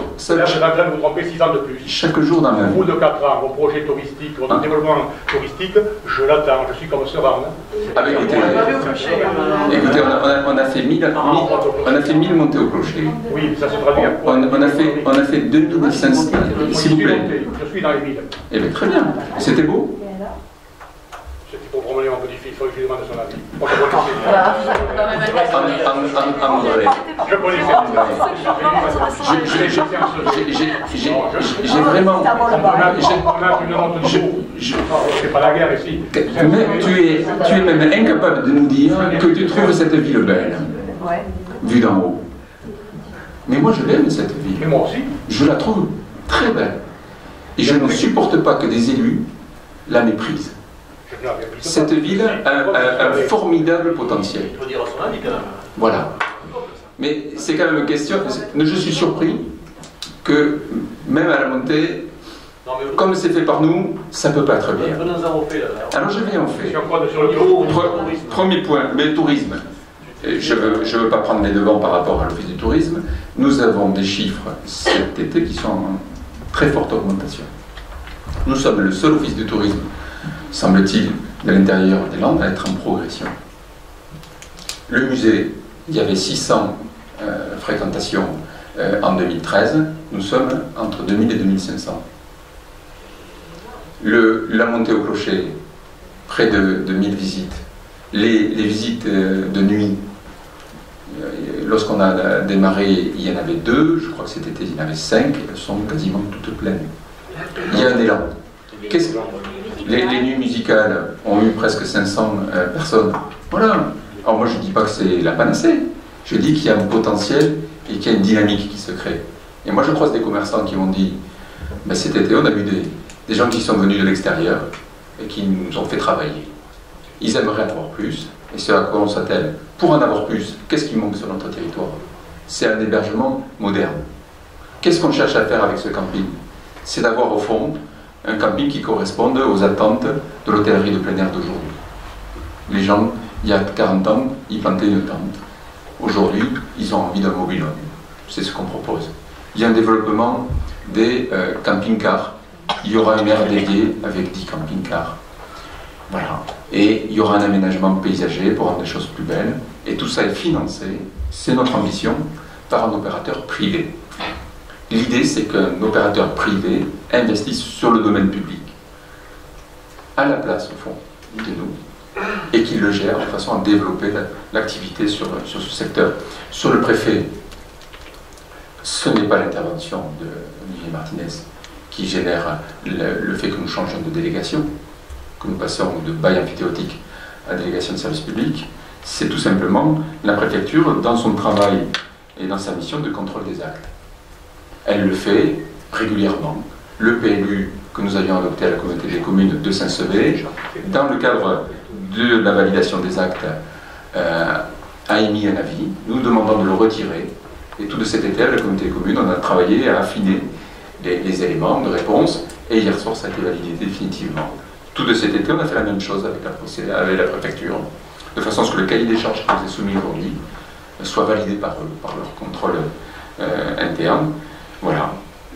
Au fond, on est victime d'une chose très simple, c'est nous n'imaginions pas au départ qu'il y aurait un tel niveau d'investissement proposé par une des réponses. Et donc, dans ce cadre-là, il faut sécuriser les choses avec une délégation de service public. Donc, la préfecture n'a pas remis les choses en cause sur le fond. Elle nous demande de changer de procédure. Au fond, moi, j'ai toujours une image assez simple là-dessus. On souhaitait partir de Saint-Sevé pour aller à Mont-de-Marsan. On pensait y aller en voiture en passant par Bamako. La préfecture nous demande de passer par Grenade. C'est un peu plus long, c'est pas le parcours qu'on avait décidé au départ, mais rassurez-vous, on arrivera dans les temps à Mont-de-Marsan. Votre délibération a été retoquée. Et donc, moi, ce qui m'intéresse, c'est le projet, c'est le développement de la commune. Je vous propose... Est-ce que tu le confirmes toujours 60 000 unités? Ah ben, on verra. Là, on lance l'appel d'offres. Là, c'était ce que nous proposait celui qui c'était ce que nous proposait une des personnes qui répond. Nous lançons un nouvel appel d'offres. Moi, je ne sais pas vous dire aujourd'hui. Au printemps, nous avions 9 sociétés qui avaient retiré les dossiers, 5 qui avaient visité le camping, 2 qui avaient candidaté. Moi, je ne sais pas vous dire s'il y en aura un, deux, plus de candidats, qui seront ces candidats et quelle sera la réponse que nous ferons. Par contre, ce que je sais vous dire, c'est qu'on leur demande de monter en gamme pour monter à 3 étoiles. On leur demande de créer une aire de camping-cariste de 10 places et de mettre tout ça à moderniser, notamment en accessibilité handicapée, et que ce soit eux qui financent et pas nous. Parce que je rappelle que sur les 10 dernières années, on avait un loyer de 1 000 € par an, mais c'est nos services techniques qui assuraient beaucoup des dépannages, qui faisaient le traitement des patanes. Bref, on perdait de l'argent sur la gestion du camping.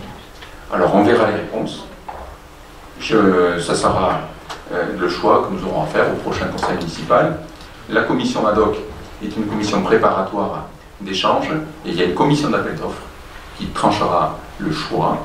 Et M. Martinez était venu la dernière fois. Je crois que le titulaire, c'est toi, André, et tu auras le loisir de poser toutes les questions et de consulter tous les documents, puisque nous offrons une place à l'opposition à chaque fois que c'est nécessaire. Je vous propose que nous passions au vote. Y a-t-il des oppositions? Des abstentions? Je vous remercie. Délibération suivante. Nous cédons un immeuble qui est d'habitation, qui était à l'origine la maison du directeur de l'école maternelle.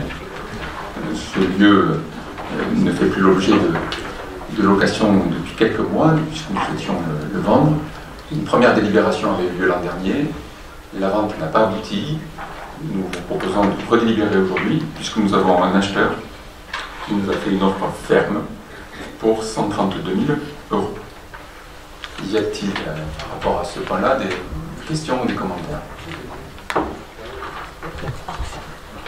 Oui, sur ce point, donc au mois de décembre dernier, lors du précédent vote, encore nous revotons, on revote beaucoup dans cette ville, nous avions voté contre ce projet, nous avions développé des arguments et nous considérons que c'est une erreur, et là c'est une lourde erreur, que de vendre ce local, ancien local de fonction, logement de fonction des enseignants.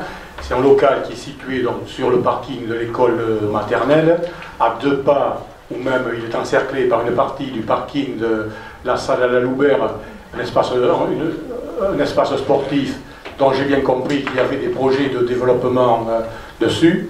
Donc aujourd'hui, vendre vous aviez une deuxième chance aujourd'hui de revenir, puisque la vente n'avait pas abouti, de classer ce dossier. Vous le remettez sur le tapis ce soir, donc je confirme, c'est une lourde erreur. Et au passage, peut-être, ou alors je me trompe sur le projet de développement de la salle de la Loubert.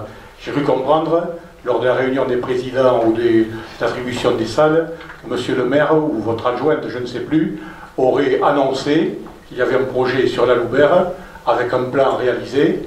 Je n'ai pas vu passer moi ici le concours d'architecte. Qu'en est-il?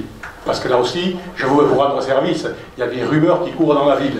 Alors moi, je profite, je rebondis là-dessus. Je vous redis mon opposition.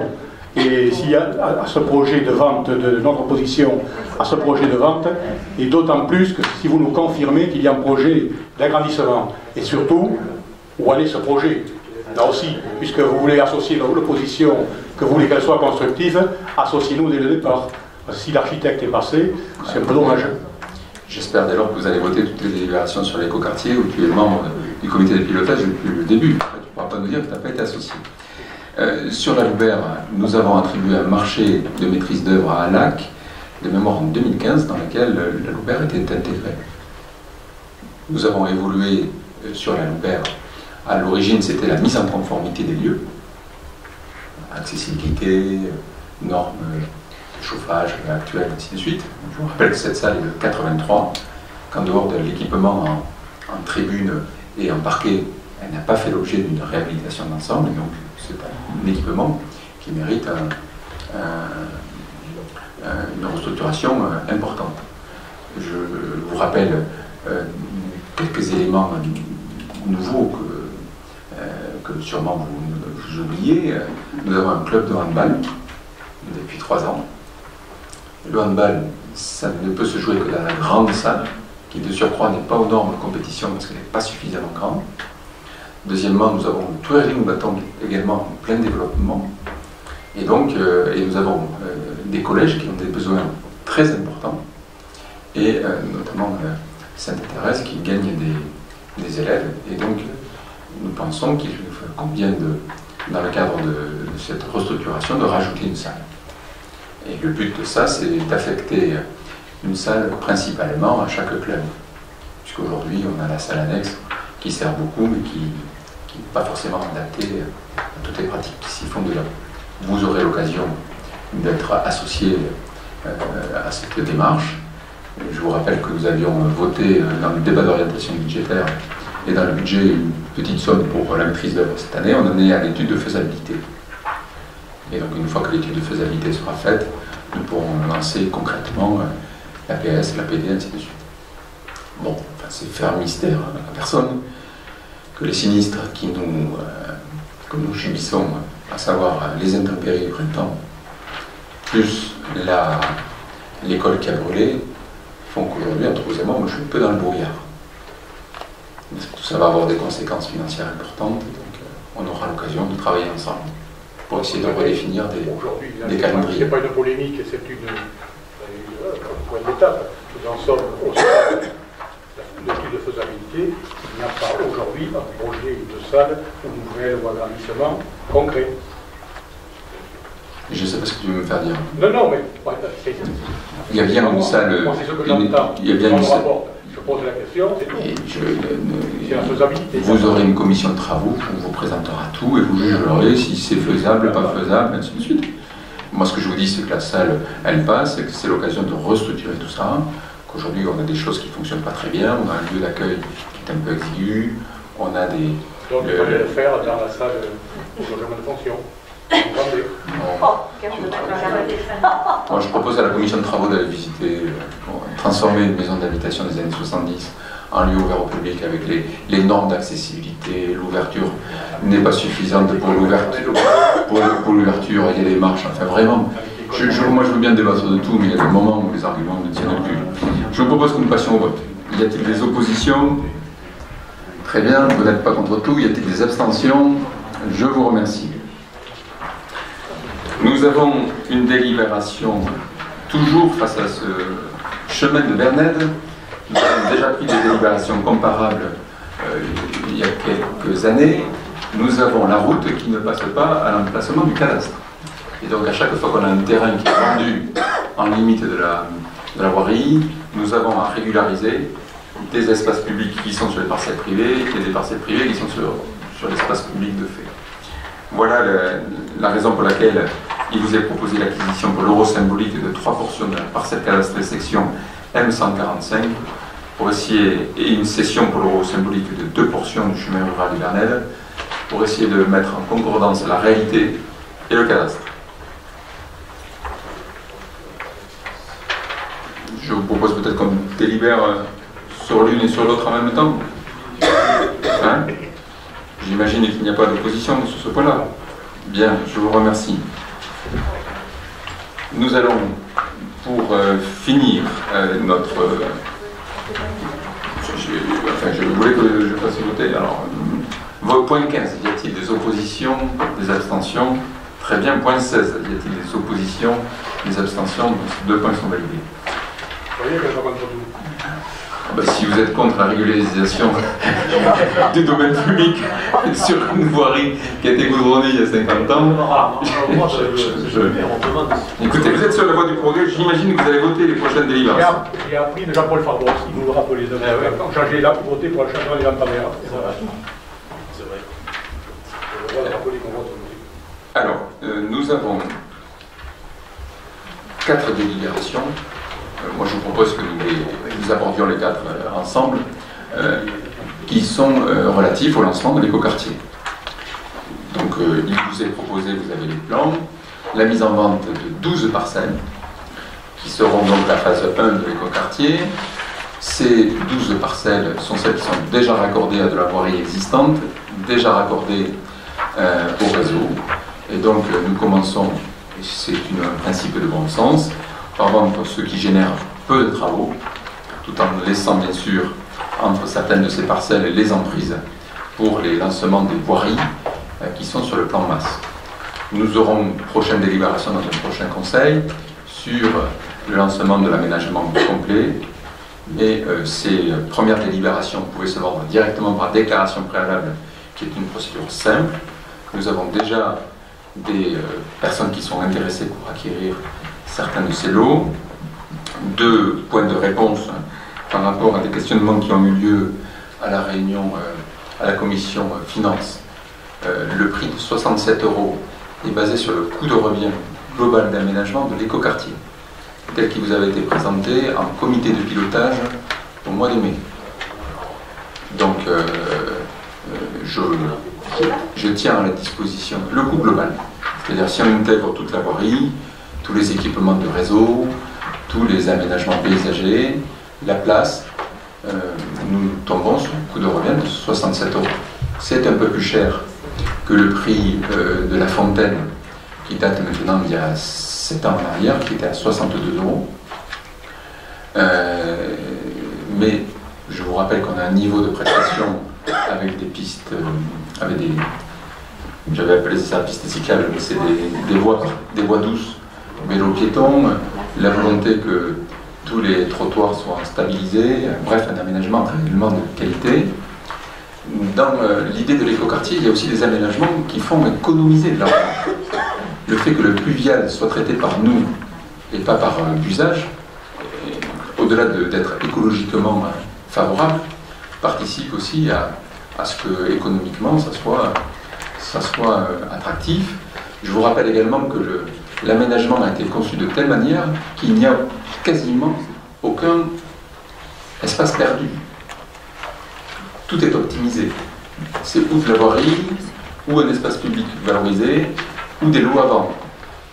Et donc on a un ratio mètre carré vendu par rapport au volume global qui est bon, et ce qui nous permet au fond d'avoir un prix attractif de 67 €. Je vous rappelle, pour finir, que cet écoquartier, on regarde son ampleur, 13 hectares d'aménagement public, 400 habitants, mettra sûrement entre 5 et 10 ans avant le jour. Donc, mais nous commençons par le commencement, à savoir avant, ce qui génère le moins de travaux, qui fera rentrer une trésorerie qui permettra dès l'an prochain de lancer les premières voiries. Oui. Oui, est-ce qu'on peut avoir le coût, le détail de ce coût d'aménagement total? Parce qu'au cours de la commission finance, quand j'ai abordé le sujet, c'était très, très flou. Vous connaissez, vous n'aviez pas ces éléments. Voilà. Donc, ils existent. Donc, est-ce qu'on peut en avoir connaissance? Je n'ai pas dit qu'il existait. Moi, ce que je vous propose, c'est... Non, c'est bon, je crois qu'il n'y a pas d'accusation. Non, mais moi, je pensais que comme André est membre de la commission, du comité de pilotage, qu'il vous avait communiqué. Je crois que si un comité j'en ai rappelé un, je crois, c'est le 4 juillet, je vais t'excuser. J'avais d'ailleurs, il me semble-t-il, demandé à ce qu'on m'envoie un compte rendu. J'ai occupé ce jour-là. C'est peut-être ce jour-là que vous en avez parlé, autrement on n'a pas vu de... Moi, ce que je vous propose, c'est qu'on fasse une commission finance spécifique sur l'écoquartier, que nous réaliserons dans les prochaines semaines. On n'a rien à cacher, de toute façon.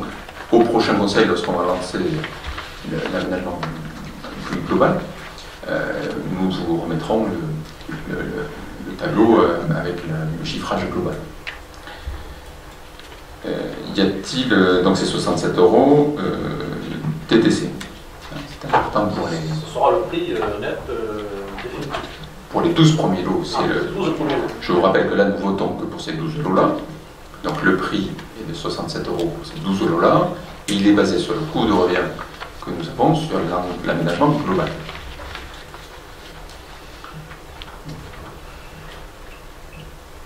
Oui. Ah pardon. Claire peut-être. Il a été rappelé en commission de finances aussi que la commune peut, et c'est M. Martinez qui l'a dit, que la commune est libre de fixer le prix qu'elle veut. Si elle veut vendre à perte, elle peut vendre à perte aussi. Donc, non, c'est ce qui a été dit. C'est ce qui a été dit ou pas. C'est une volonté politique. Mais on n'est pas là pour vendre à perte, on est là pour équilibrer. Donc, au moins, pour équilibrer. J'ai déjà vu commander à 67 euros, mais vous avez déjà vu commander à faire 67 euros, je vous signale quand même que près de chez nous, c'est la demande qui a été faite. Il y a des lots qui se sont vendus à 68 euros, sans, avec l'assainissement individuel. La seule chose moi, que je puisse vous dire, puisqu'on a quand même lancé quelques marchés, donc ce coût intègre la maîtrise d'œuvre qui elle est ferme, puisqu'on a déjà délibéré sur le maître d'œuvre, donc on connaît le coût de maîtrise d'œuvre sur l'ensemble du projet, sur les géomètres que nous avons retenus, on est légèrement inférieur, je crois, au coût que nous avions prévu.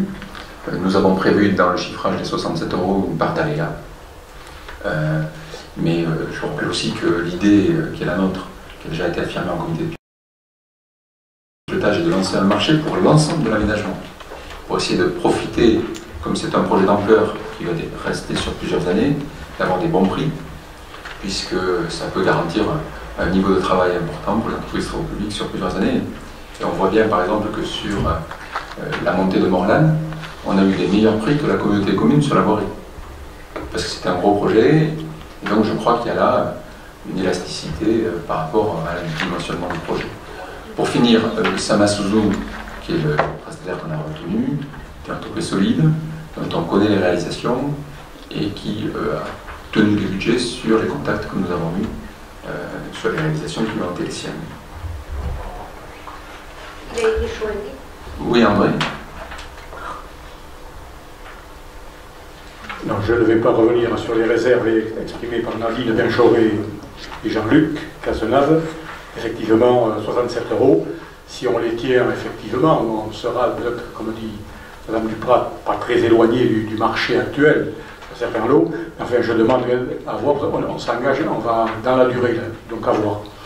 Donc, par contre, je suis membre, effectivement, comme l'a rappelé M. le maire tout à l'heure, du comité de pilotage, du comité technique qui accompagne le projet d'écoquartier. Je participe comme un élu loyal, je crois. J'essaie d'exprimer quelques avis. Ils ne sont pas toujours entendus, mais bon, bref, c'est mon rôle et je continuerai, je vous rassure, d'y participer autant que l'on m'invitera. Pour autant, nous avions toujours exprimé de larges réserves quant à votre projet de créer un écoquartier, un lotissement, un écoquartier. Après, je crois que ça remonte à un an, mais avec ma naïveté, j'avais cru comprendre justement, à travers ces ressentis de commission, qu'il y avait quelques tergiversations et que peut-être vous faisiez, je ne sais pas si c'est un pas en arrière dans cette démarche, c'est-à-dire que c'était un projet le plus éco-durable et sans aller dans la démarche écoquartier, label écoquartier. Et effectivement, au moment du débat d'orientation budgétaire ou au budget, je crois que ça a été reprécisé, que c'était bien une démarche écoquartier. Cela dit, bon, je constate que nous sommes dans cette démarche-là, je peux me tromper de quelques mois, mais me semble-t-il depuis le début de l'année 2015. Enfin, toujours dit, ça fait 3 années que l'on est engagé, les terrains achetés, qu'on est parti dans cette démarche écoquartier. Nous arrivons à la fin 2018 bientôt. On ne voit encore là rien venir. Pas un projet, on voit beaucoup aussi des projets, des images de synthèse, j'en ai vu, mais concrètement, aujourd'hui, on n'est pas encore à la veille de voir arriver sur le marché dans l'eau de cet écoquartier. Le dossier, je crois, est en train de... Il y a 12 lots là. Non, j'y viens, monsieur le maire. J'y viens. Parce que je crois qu'entre des transactions foncières inabouties, des démarches administratives, ZAC, plan d'aménagement, on tergiverse un peu. Je sais que ce n'est pas une procédure simple.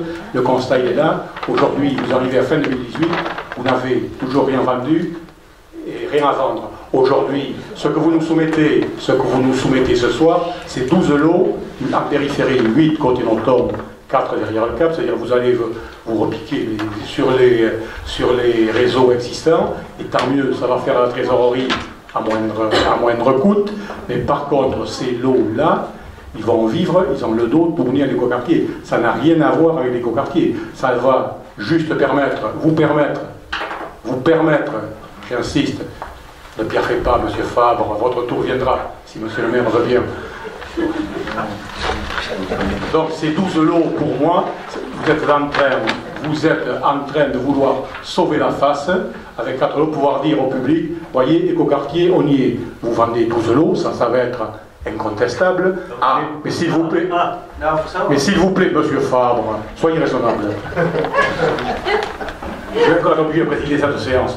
Non, vous allez vendre 12 lots, ça c'est incontestable, mais ne racontez pas qu'il s'agit de lots de l'écoquartier. Ils appartiennent plus au lotissement de Nothomb en face, au lotissement de Malraux, qu'à l'écoquartier. C'est là, après tout, les gens qui vont y habiter, par contre, si je devais m'installer quelque part, je m'installerai là. Et voilà, donc, si vous nous soumettez ça au vote, je suppose d'ailleurs, on ne participera pas à cette opération pour sauver les apparences. Je cherchais au début, c'était quoi la chute? Tu cherches un prétexte à ne pas voter ce lancement de mise en vente de terrain. Je cherche pas un prétexte, j'ai le mérite de donner une explication de vote. Ah, monsieur, très bien. Parce que moi j'ai souvenir qu'il y a 2 ans, vous me disiez qu'il ne fallait pas que ça soit un écoquartier. Maintenant, tu nous dis, mais on ne vote pas parce que ça n'est pas un écoquartier, maintenant on veut que ça le soit. Quelque part, vous cheminez vers nous, ça me fait plaisir. Bon, écoutez, la charte a été déposée, nous avons relancé la DTR. Nous aurons courant octobre, vous pourrez aller sur le site officiel, vous verrez que notre projet est dedans. Il y a là 12 terrains. Vous allez me dire, c'est pas assez. Écoutez, je souhaite que nous délibérions rapidement pour qu'il y en ait d'autres à la vente, et puis que les constructions avancent, et qu'on accueille des nouveaux habitants, et qu'on ait des jeunes familles, et qu'on remplisse nos écoles, bref, que la ville aille de l'avant. Je vous propose que nous passions au vote sur l'autorisation de dépôt. Alors, sur le point 17, intégration d'une parcelle privée de la commune dans le domaine public, c'est pour que tout ce qui est le long de l'avenue du Général Leclerc soit transformé en voie douce, et que l'aménagement corresponde à ce qui a été présenté dans toutes les réunions sur l'écoquartier. Y a-t-il des oppositions, des abstentions? Je vous remercie. Sur la déclaration préalable qui va permettre de vendre 12 lots, j'en ai déjà 4 qui font l'objet d'une réservation. Y a-t-il des oppositions, des abstentions? Je vous remercie. Sur le cahier d'orientation des terrains qui réaffirme le souhait que ces parcelles s'inscrivent dans la continuité de la ville.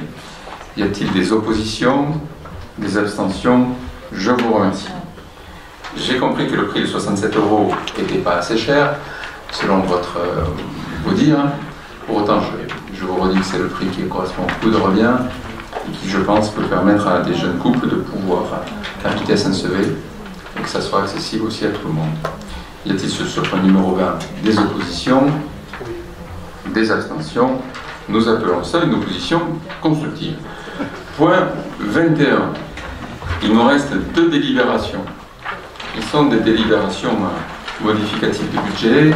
En tous les cas, permettez-moi, malgré tout, vous avez tellement qualifié ce dossier d'arlésienne qui ne verrait jamais le jour. Nous avons quand même la preuve ce soir qu'il y a 12 premiers lots à l'ordre. Je laisse les gens revenir sur les propos que vous teniez à l'époque. Ça peut nous donner beaucoup de connaissances de ce qui peut se passer sur les autres délibérations de ce soir. Délibération 21 sur le budget de l'eau, je passe la parole à Jacques, notre adjoint aux finances. Très bien, donc voilà, c'est l'automne, ça marche. Voilà.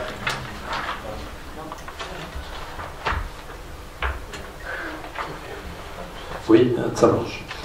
Oui, c'est l'automne, donc c'est le moment des décisions modificatives. 21, décision modificative budget eau. Cette décision modificative permet de tenir compte de l'exécution budgétaire en cours. On constate une reprise des ventes d'eau plus importante que celle initialement prévue après 2 ans de crise aviaire. Plus 15 000 € de ventes d'eau et plus 30 000 € de redevances associées.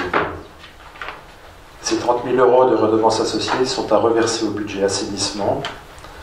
Écriture comptable 30 000 € en dépenses, compte 671, pour les transférer en recettes du budget assainissement. En autres dépenses, 30 000 € en achat d'eau et diminution du virement à la section d'investissement pour équilibrer l'ADM. En investissement, La baisse du virement est compensée par une baisse des dépenses prévues au chapitre 21, soit 15 000 euros.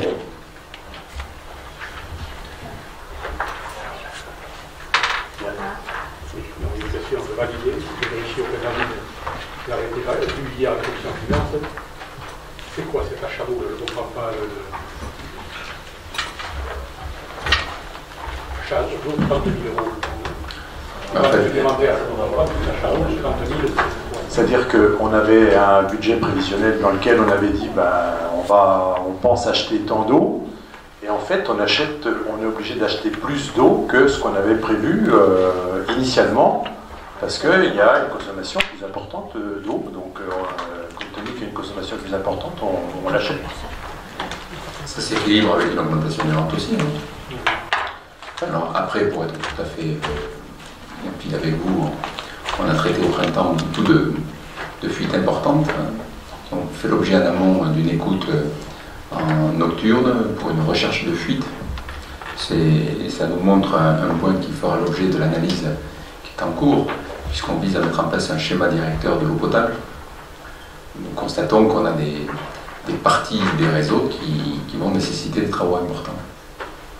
On a souvent tendance à penser que c'est les plus vieux réseaux qui sont en train de péter. C'est aussi les premiers lotissements qui ont maintenant 50, 60 ans, sur lesquels on risque d'avoir un taux de renouvellement important. Et donc, la ville s'est développée en réseau d'eau par les lotissements successifs, des années 60, 70, 80. Dans ces périodes-là, les réseaux étaient récents. Il y a eu peu, au fond, de reprise de ces réseaux-là. Aujourd'hui, on est un peu dans une période critique, et donc il faut qu'on se fixe un cahier des charges, quel est le bon rythme de renouvellement des réseaux. Ça aura une conséquence financière importante. Voilà. Donc, ça, c'est une réflexion dans laquelle vous serez associés. Y a-t-il sur ce point-là des oppositions, des abstentions? Je vous remercie. Jacques, dernier point. Ensuite, donc, le dernier point pour ce soir, la décision modificative du budget assainissement. Cette décision modificative permet de tenir compte de l'exécution budgétaire en cours. Donc, recette de 30 000 euros venant du budget eau pour les différentes redevances. Donc, ce qu'on a touché, on a encaissé sur l'eau, on le reverse sur le budget assainissement. Et constat de la recette de remboursement par notre assurance suite à un arrêt de travail de 17 000 euros. Ensuite, on retrouve ces 17 000 euros qui sont réinjectés, bien entendu, dans la masse salariale. Les autres dépenses de fonctionnement, soit 27 460 euros de fournitures non stockées, qui sont essentiellement liées aux conséquences des intempéries du printemps, puisque les postes de relevage ont tourné à un rythme bien plus élevé que l'année précédente, entraînant une surconsommation électrique. Autres dépenses, 2 540 euros pour répondre aux échéances trimestrielles des emprunts 2018 mobilisés en fonctionnement au chapitre 66 pour les intérêts et 6 050 euros en investissement au chapitre 16 pour le capital. Le montant du chapitre 21 en investissement est réduit d'autant pour équilibrer l'année. Est-ce que vous avez des questions? S'il n'y a pas de questions, je propose que nous passions au vote de cette dernière délibération. Vous pouvez mesurer du doigt que les intempéries vont avoir aussi des conséquences sur ces budgets annexes importants, malheureusement. Y a-t-il des oppositions? Des abstentions? Je vous remercie, je vous souhaite une bonne soirée. Je vous dis à très bientôt.